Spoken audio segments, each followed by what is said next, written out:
आज की recipe veg lovers के साथ साथ उन लोगों के लिए है जो हल्की फुल्की स्नैक्स ट्राई करना चाहते हैं अपनी शाम की चाय के साथ या अपनी इफ्तार पार्टीज़ में। तो वेलकम करती हूँ आपको अपने चैनल पर। और आज मेरे किचन में बन रहे हैं पोटैटो वोंगटॉन्ग। तो चलिए बिस्मिल्लाह करते हैं और इस मज़ेदार सी रेसिपी को बनाने का तरीका सीखते हैं। 1 कप हम ले लेंगे यहाँ पे मैदा। हाफ़ टी स्पून नमक डालने के बाद 1 से 2 टेबल स्पून आप डालेंगे कुकिंग ऑयल और हस्बे ज़रूरत पानी के साथ इसकी आप प्यारी सी डो तैयार कर लेंगे गूंद कर। और इसको रेस्ट पे रख देंगे तकरीबन 10 से 15 मिनट के लिए, या इससे ज़्यादा भी आप रख सकते हैं। तो जब तक ये रेस्ट पर है हम नेक्स्ट स्टेप को कंप्लीट करते हैं। और वोंगटॉन्ग बनाने के लिए हमने यहाँ पे लिया है 2 अदद बॉयल आलू को। इसको कर लेंगे हम मैश और इसको फ्लेवरफुल बनाने के लिए डालेंगे इसमें हाफ़ टी स्पून लहसुन अदरक का पेस्ट, या आप चाहें तो इसमें लहसुन अदरक का पाउडर भी इस्तेमाल कर सकते हैं। मैंने यहाँ पे डाला है तकरीबन हाफ़ टी स्पून धनिया पाउडर, हाफ़ टी स्पून लाल मिर्च पाउडर, हाफ़ टी स्पून नमक, half tea spoon chaat masala और हाफ़ टी स्पून से थोड़ा झटक के मैंने डाला था कुटी काली मिर्च को। सफ़ेद ज़ीरा जाएगा यहाँ पे हाफ़ टी स्पून। 3 से 4 टेबल स्पून मैंने बारीक चॉप करके डाला था हरे धनिए के पत्तों को। आप चाहें तो इसमें 1 से 2 हरी मिर्चें बारीक काट के भी डाल सकते हैं। अच्छे तरीके से इसको कर लेंगे हम मिक्स। तो हमारा स्टफ़ तैयार हो चुका है। तो यहाँ पे टाइम गुजर चुका था 10 से 15 मिनट का। तो आप देखें हमारी डो जो है वो सॉफ्ट है।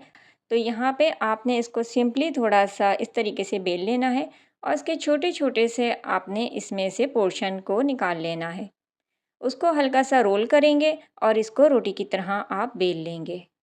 मेरी पूरी कोशिश होती है आपके साथ ऐसी ही क्विक और इजी रेसिपीज़ शेयर करूं जो आपके लिए बजट फ्रेंडली भी हो और टेस्टी भी हो, बनाने में आसान हो।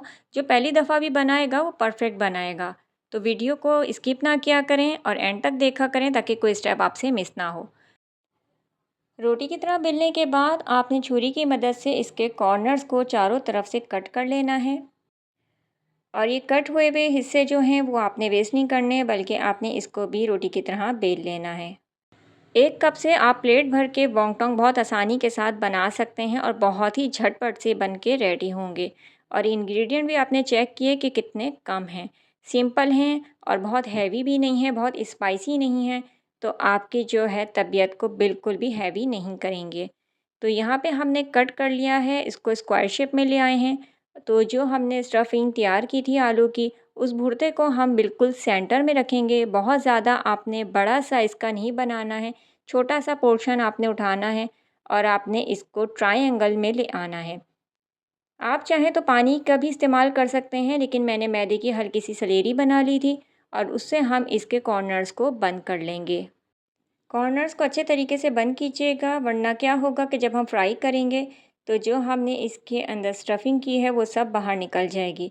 तो आपने इस तरीके से इस शेप को फॉलो करना है। बहुत आसानी के साथ आप घर पे इस तरीके से बना सकते हैं। अब साइड कॉर्नर्स पे भी आपने सलेरी लगा के अपोजिट डायरेक्शन में इसको बंद कर देना है। आप इसको बना के फ्रीज़ भी कर सकते हैं। और ये एक ज़बरदस्त मैंने आपको फ्रोज़न आइटम का बिज़नेस आइडिया दिया है। इसको बना के सेल कीजिए, अर्निंग कीजिए। चलें झटपट से हम इन प्यारे प्यारे से वोंगटॉन्ग को फ्राई कर लेते हैं।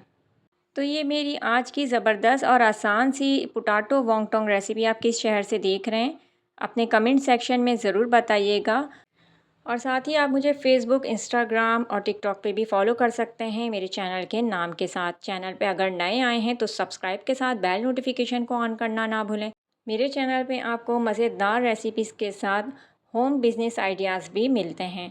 तो ये थी मेरी आज की मज़ेदार पोटैटो वोंगटॉन्ग रेसिपी। उम्मीद करती हूँ ज़रूर पसंद आएगी। ट्राई करें तो फीडबैक ज़रूर दीजिएगा। नेक्स्ट वीडियो तक के लिए मुझे दीजिए इजाज़त। रखिएगा अपना और अपने प्यारों का बहुत सारा ख्याल और रखिएगा मुझे भी दुआ में याद। अल्लाह हाफ़िज़।